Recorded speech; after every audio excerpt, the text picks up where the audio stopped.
I'm having some morning thoughts. I'm just going to film Muttley because he's pretty cute and express these thoughts. Um, it's April 25th or 26th.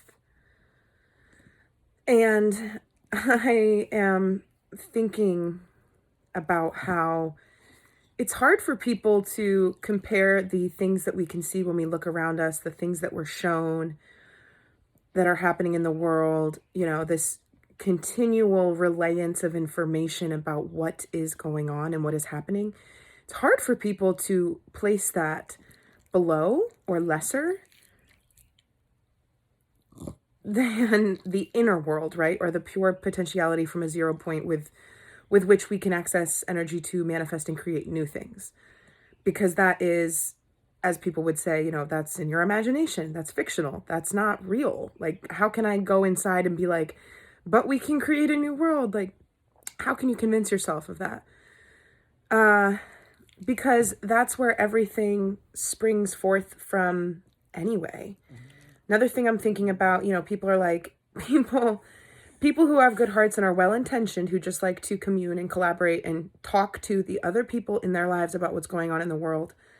I've seen it many times. It's very common for people to take this tack or this approach to challenging world events of like, it's so unfortunate. It's so sad.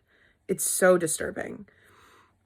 And we need to remember that there's absolutely infinite chaos unfolding at all points on Earth at all times. And when there's a news story, when there's something that's reported, do not be so naive as to think that that is fact. I'm not jumping on like, fake news, blah, blah.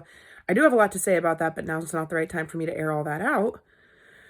What I'm trying to say is that if anybody's ever been interviewed or filmed or, a documentary or whatever, like I was on the news a few months ago because there was a pipe burst in front of my house. And she interviewed me for, a handful of minutes, probably 5-10 minutes. And there was only a little bit of what I said in there, and the way that it was framed, the way that they set up my little snippets of speech, I was like, that's not what I was saying. Some of my words were taken a little bit out of context. And you better believe that happens every time somebody's behind camera. There's the study of documentary, right? Documentary film, nonfiction, filming things that are just in existence. So it's truth, right? It's a report of the facts. No. There's a hand that shapes the ways in which isolated moments of truth are crafted together. That creates tone, opinion, and ultimately it caters to an outcome in the mind of the viewer. For example, if somebody, I'll use my news example. I never explicitly stated that I was concerned about the crumbling infrastructure in the city I live in, yet the news anchor decided to say, Mariah's been concerned with the crumbling infrastructure of the city. And then there was a clip inserted of me talking about how we've seen a couple other things bursting, crumbling as of late. So the point that was trying to be made there was, that there is attention needed on the city because things are falling apart all around us. And they took the clip of me saying what I said to support that hypothesis. Another example would be a documentary about the food industry. They're always going to try to, big reach, express or state a certain set of facts as if to prove something. That's really how it goes. So all that to say, if you think you're watching a really objective view of things unfolding in the world around you, you can't. That's not how it happens. When humans experience events and then tell other humans of said events, there's a layer of translation and removal that's already taken place. You could have 10 people all doing the same thing, all watching the same soccer game. Maybe when they walk away from it, they're all like, yeah, that one goal, that one moment, oh, that was so cool. There's commonalities, right? There's climaxes to things that are witnessed by collectives. However, every single person would speak of it differently. Every single person would recall different nuances to said event. And we all deserve, because we are human and we possess this ability to perceive things for the unique person that we are, we deserve the chance to make sense of the world as it registers and resonates with us. And we live in a world now where we are just told. We're just told and we just accept. And that's, maybe one would argue that's unavoidable. Like, well, what are you going to do? You're going to go down to the scene of the crime? You're going to investigate for yourself? No, and I'm not suggesting that. I'm just suggesting that you rely much more on what you actually experience and what you see and not what we're told. And let that be. And it's like, well, then one would say, well, how am I going to get information from the other side of the earth? And it's like, on the one hand, I would ask you, why do you need that constantly? A lot of people live in fear of not knowing what's going on in the world. But then ironically, they're constantly afraid of things that are literally not affecting them. And there are whole, crises and things that rear up and then collapse. And you could have gone without knowing the whole ordeal. And this, it borders on, I get tentative in expressing these things because people are like, well, that's so selfish. Why would you not want to know anything about what's going on with that world issue just because it doesn't affect you? Well, number one, because I can't change it anyway. And number two, it's just activating more cells into a vibratory pattern of fear and powerlessness. And I don't accept that. I don't see myself as powerless, and I don't need more evidence shoved down my throat about why I can't change certain things that are very far away from me. It's as if we're presented with certain things and, the news or the media is like, and what are you going to do about it? Like, I don't know. That's enough of that tangent for now, but I also want to touch upon the reunion episode of Love is Blind season 4. I watched that recently, watched the whole season. And I was thinking about how, which character was it? Micah, right? I'm referring to as a character. She's not a character. They're real people. As far as we know, they're not casted. It's a reality TV show. But she was talking to one of the castmates at the reunion and she said, you saw how edited your shit was. You saw how weird they made you look. And I appreciated that she said that in front of everybody because it's like a breaking of the fourth wall in some ways. She's admitting to everybody that what they experienced, hours and hours and hours and hours of footage of their lives being filmed during their Love is Blind experiment. And only a certain amount of things got patched together and edited into a final cut that is being streamed by millions of people all over the world.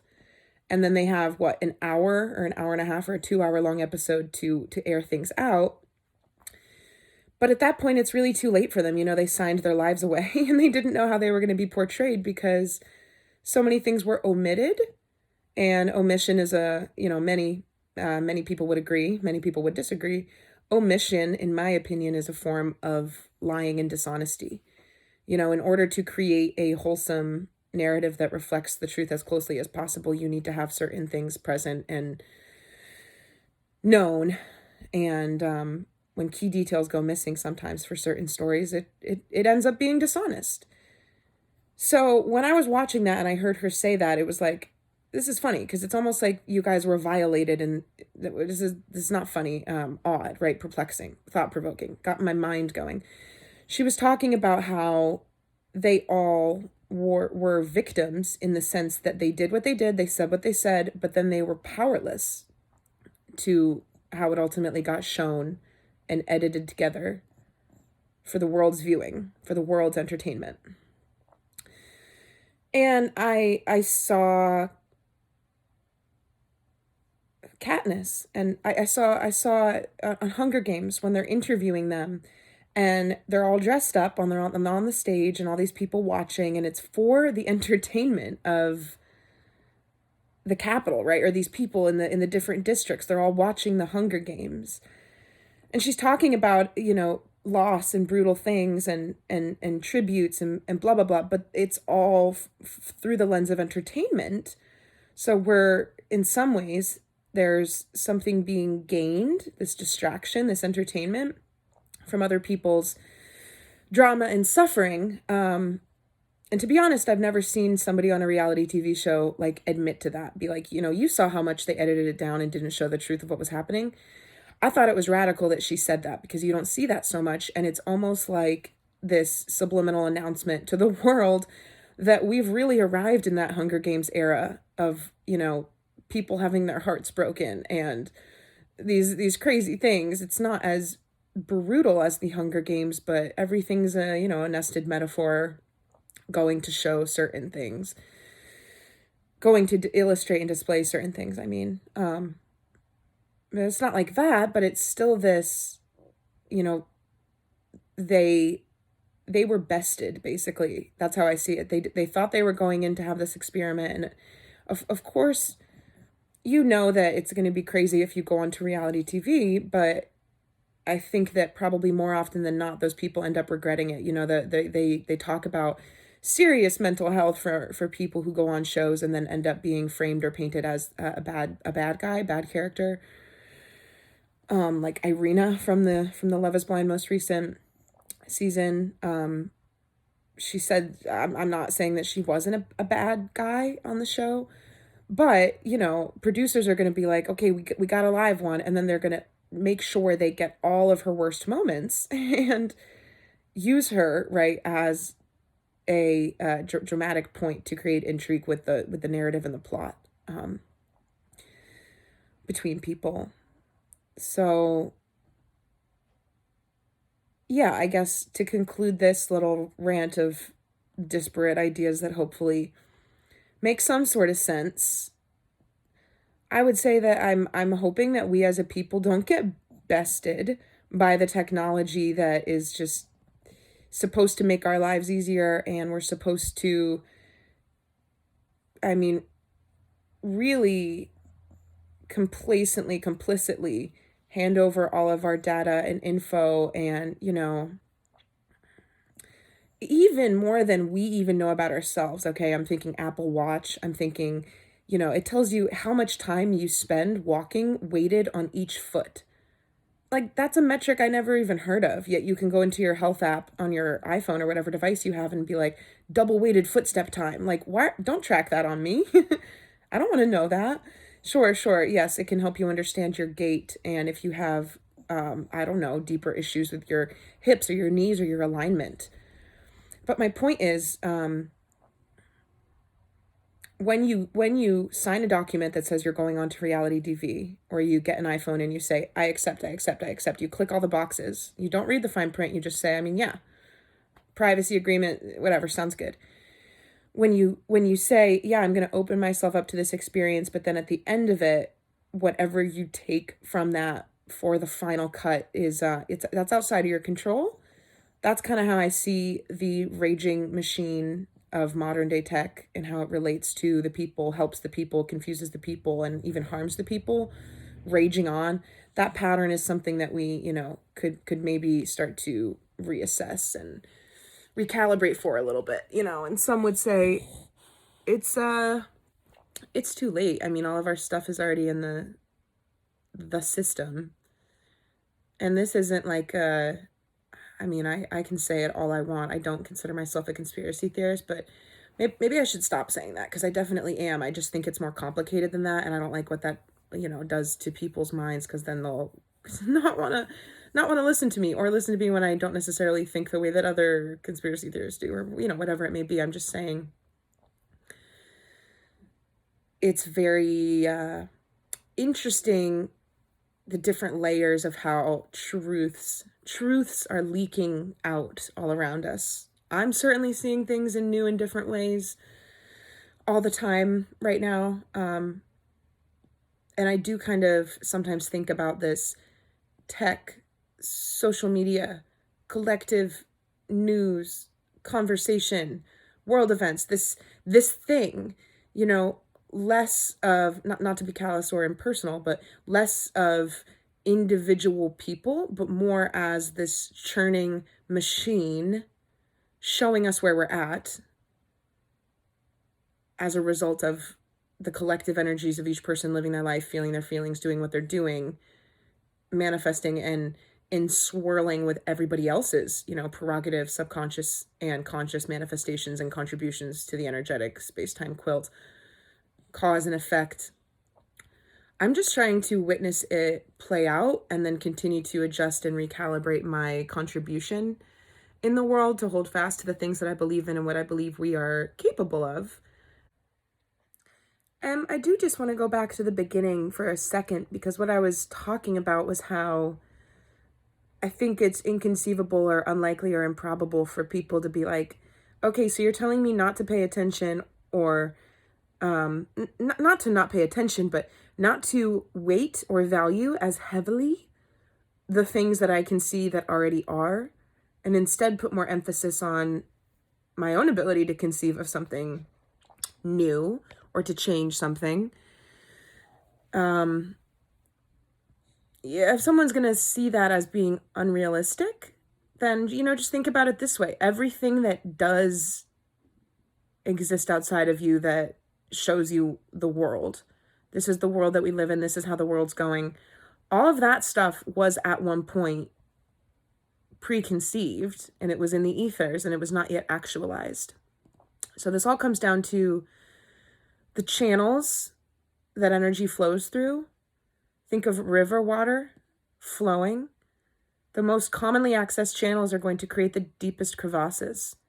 Energy that we push into certain avenues repeatedly. Again, think of neural pathways. Think of learning instruments when you're a child. Your brain, more neuroplasticity, elasticity, retention, all of that. Your ability to learn foreign languages and music is optimized at a certain time when your brain's forming, blah, blah, blah, because of repeated neural connections being strengthened and fortified, such that if you do that when you're young, when those channels are being created, it's easier for you as an adult to even recall them than it would be for you to learn completely anew as an adult. So I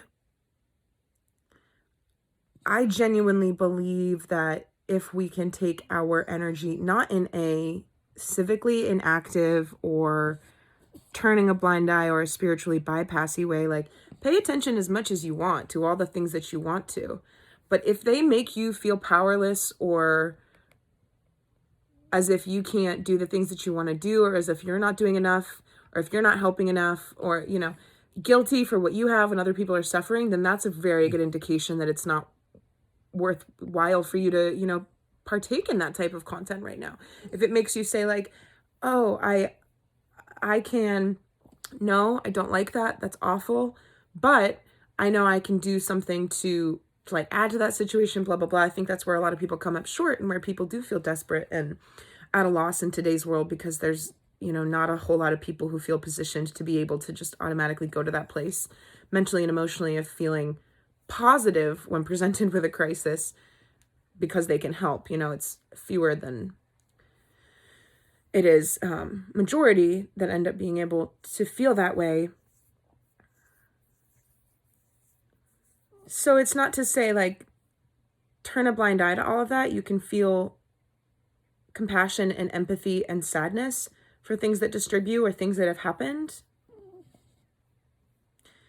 And you can send, love and healing energy and light to those situations remotely.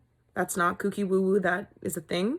When you think about people, you are sending them energy. We are connected beyond space and time. A lot of people think negatively on others in their own mind, not realizing that does really affect your relationship with somebody. That's a side note and deserves its own video.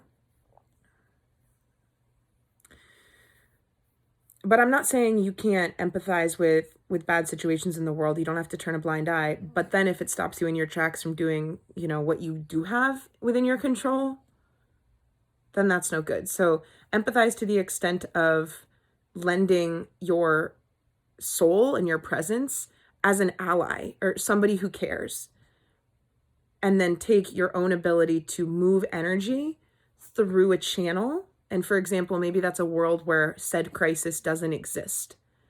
Visualizing that, what the stepping stones from the world we live in now, from the world to the world we want to be in, where there's less pain and suffering, visualizing that, moving that energy through those channels such that you can see that being real and coming into being. You can do both at the same time. And I think it requires like a little bit of like spiritual mental discipline, super metacognition of like, I see myself spiraling right now. I don't want to channel my own energy and all of this power that I have to take these thoughts and run them through these circus hoops. Those circus hoops are oftentimes set up for us. And we are not show dogs, we're not show ponies, but we're treated like them. And we're expected to keep, the loops, the hoops, they get put in different patterns and we still hop through them. No, like you don't have to do any of that. Once you start to realize the way your brain responds to certain things, it's okay to start to take, I would say control. And maybe this is like, I'm even talking about cognitive behavioral therapy, dialectical behavioral therapy, being able to rewire certain brain patterns, stuff like that. I do see a very strong psychological component and analysis of one's psyche, psychological conditioning and patterns as being connected with the way I talk about energy, twisties, core programming, again, the Jenga blocks, right? If you pull out something at the bottom, there's going to be a big restructuring that happens because you can't sustain a tower if you pull out the whole foundation.